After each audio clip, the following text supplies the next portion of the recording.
rail fans, and welcome back to the Rusty Boxcar channel. We got a pretty good one here for you today. This is going to be a longer video than what we normally post. Last weekend, we took a trip up to Cincinnati to see Dad. And of course, on the way up and way back, we took the opportunity to try to scout as many trains as possible. So I think we got 7 total for the day, or at least 7 different shots. Might have been 6 different trains, I think. So we're going to start off early in the morning. Caught 2 between about 5:45 and 6 a.m. here in Nashville, up at the Williams Road crossing, and then again up at Nesbitt Lane. First up, we're going to see M50221 make its way northbound from Nashville up to Chicago's Clearing Yard. Then we're going to see a empty coal train make its way north, EO 4018. Then we're going to get to Cincinnati and spend most of the day with Dad. And as we leave there, we're going to go down towards Independence, Kentucky, and we actually get 3 pretty close together within the span of about 45 minutes. We're going to see a Herzog ballast train, a manifest train, and an auto rack train, or actually that one's a manifest train as well. Then we're going to go down to Grange, Kentucky, where the virtual railfan camera captures trains street running through downtown LaGrange. And we're going to capture that same manifest that we saw second in Independence making its way through LaGrange. And then we're going to be a little bit further south, and actually after midnight, we're going to capture an M64323 going through Elizabethtown, Kentucky. So plenty of nighttime action here, plenty of variety. Hope you guys will enjoy the video. I'll cut in during each of the trains and give a little bit of a description of what you're seeing. Hope you guys enjoy it all, and we will be back soon with a new one for you.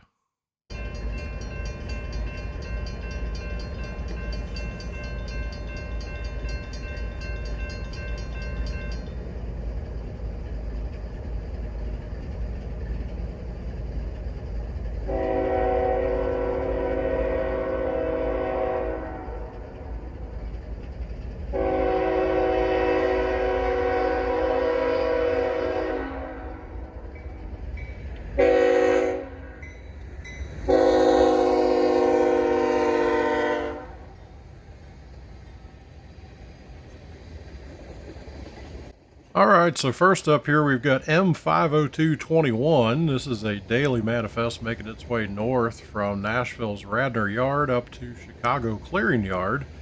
Caught up to this one at the Williams Avenue crossing here in Nashville, Tennessee, actually in Madison, just north of town. And it was just dark enough, and with it being over on track 2 away from us, wasn't quite able to capture the locomotive numbers. But nonetheless, first catch of the day, always good to get one out of the way pretty early. We were actually anticipating a southbound train, and didn't realize that there were 2 northbounds to go ahead of it. By the time they came by us, we kind of needed to get on the road to Cincinnati. So I'll be back in just a moment to tell you a little bit about the second train, and let this one continue to roll on by.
right, second up here, we've got EO4018. This is a empty coal bucket making its way from the Taft Power Complex down in Florida up to Evansville, Indiana.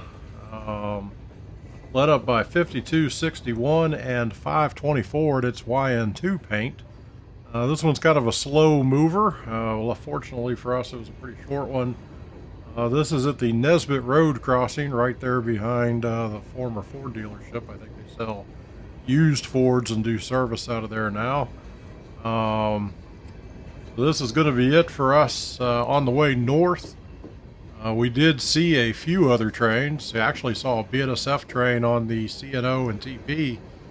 When we got up closer to Cincinnati, we were getting fuel in Richwood and tried to get it on US 25 and catch up to it. But it may have been working in industry and pulled off the main because we were never able to find any trace of it. And then as we were crossing the Ohio River, there was a Herzog ballast train going under us that I was a little frustrated we weren't able to get down to and capture, but it's actually going to be the next one up. About 8 hours later, after we'd spent the majority of the day over with Dad, we're going to catch up to that in northern Kentucky as it starts making its way south towards Louisville.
Alright, as promised, here's that Herzog ballast train. This is just south of the area I'd consider to be Independence, Kentucky.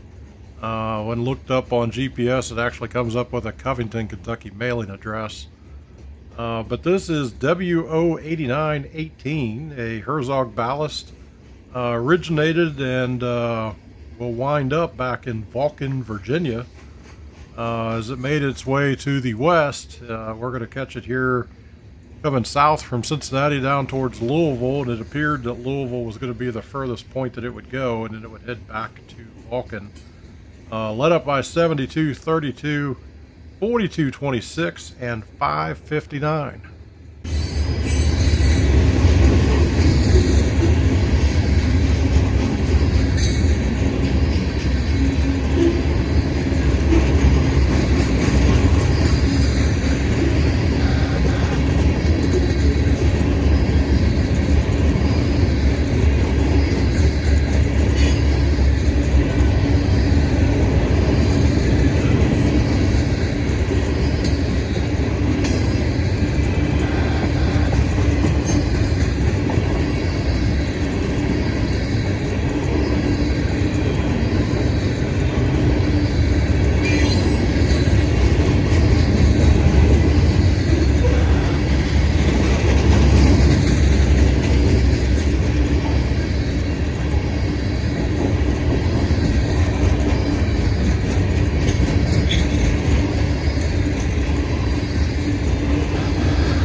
All right, we've now caught up with a slow rolling M573-22. This thing's going to be a little bit more than 10 minutes long, and then unfortunately the camera dies with probably 4 to 5 cars left at the rear of the train. That conductor you saw there getting on had pulled up in a crew van right before the Herzog train came by us, and he walked over, a really nice gentleman, told us, kind of gave us a lay of the land of what was going on. The Herzog train had actually had a locomotive go bad on it, and they had to bring in another locomotive to put on the head end of that and try to get them out of the way. And that's what 573 was waiting on. Sounded like they'd already had quite a long day. They got on the train in Cincinnati and were just about out of hours already before they even left. And we're going to catch up to them again down in Grange, Kentucky, after the next train goes by us. This thing's lit up by 921. Going to have a couple of DPUs on it, 3301 and a pretty raggedy looking number 19 YN2 that's surely in its last days of service before it goes out to be rebuilt. So again, this one's going from Cincinnati. It will ultimately end up in Nashville. And we'll have a little bit more about this train when we see it down at Grange.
All right, last up for us here in Independence, Kentucky is M20521. This one's going from Selkirk, New York down to Louisville, Kentucky. Manifest train, led up by 5203 and 3161. So all three trains that we've seen here are headed down the LCL subdivision between Cincinnati and Louisville, which pretty much follows I-71 most of the way. Not right against the interstate, but certainly easy to get on and off the interstate and try to catch some trains. And that's the way we're going to be heading home. So after this, we went and got a bite to eat, let these trains get out a little bit ahead of us, and with the hopes of catching up to them in Grange, which we did a pretty decent job of. And we'll catch 573 and then give you a little bit more explanation about what's going on.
All right, welcome to world famous Grange, Kentucky, home of the virtual railfan cam that shows trains going up and down Main Street, street running.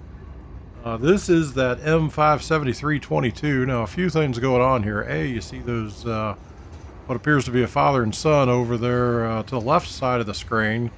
They had a really interesting setup, and I wish we'd had an opportunity to talk to them, but they were busy and we were busy, and we just didn't get an opportunity to talk. But they had most of Main Street lined with those tripods that you see there on the left side, and they appeared to be camera flash units that were timed to their digital cameras. And again, they were lined up pretty far down Main Street, and I don't know if they would go off in proximity of where their cameras were. I'm not sure how they are, I really don't know anything about them, but you definitely saw the flashes go off as they were knelt down there to get those initial pictures as the train came by. So I'd love to be able to see their pictures. Again, not sure who they were. I saw the truck they were in had Illinois plates. So if by chance they see this video, or anyone who knows them sees this video, reach out in the comments and let me know if there's a way, if they post their pictures online somewhere. Would love to see them, because I imagine they came out really, really good. A note about 573 here. I mentioned earlier we saw the conductor hopping on it at Independence, and they were already at a struggle for hours. 573 was the first of the three trains we saw at Independence to reach LaGrange. The other two were stacked up pretty closely behind. Unfortunately, just as 573 gets out of our camera range, we hear them call in an emergency. They'd lost the air to the back end of the train, assuming that an airline snapped. I don't think anything too bad had happened to them. But that pretty much put a conclusion on their shift. They were going to have a taxi come out and get them. The line was likely going to be tied up for a while. So we all packed up and went ahead and get back on the road, figuring that we would not see those other two trains. So we'll let this roll on by, and then we'll have one more train south of Louisville for you.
All right, here we are now in Elizabethtown, Kentucky, and this is going to be our last train of the day.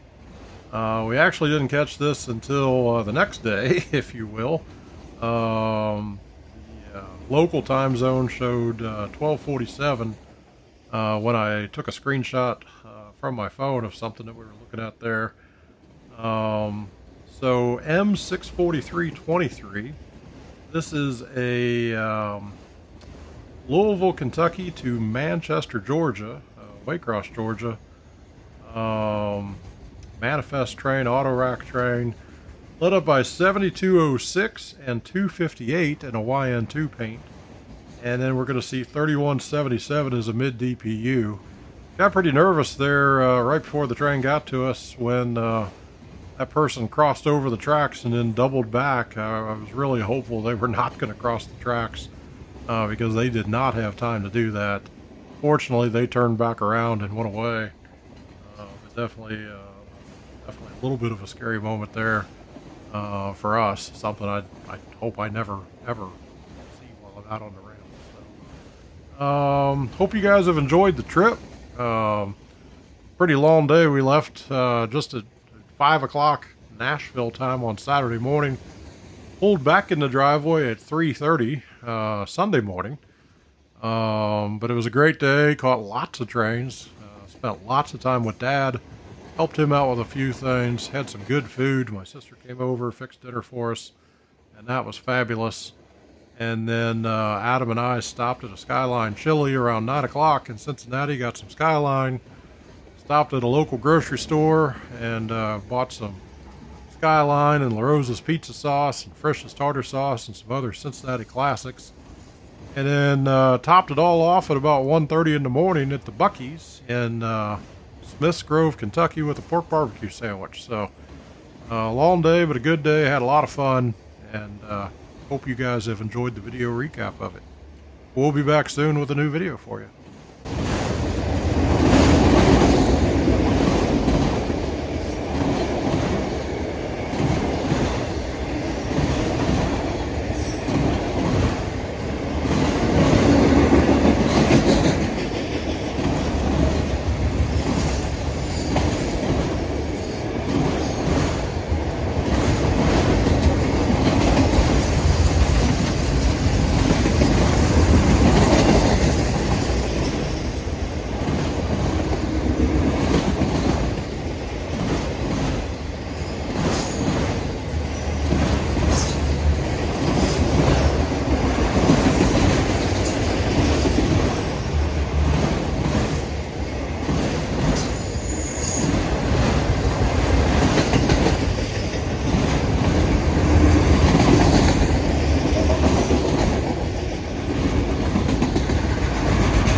Thanks for watching this video. I hope you all enjoyed it out there. If you did, please drop down below and click that thumbs up button to give us a like.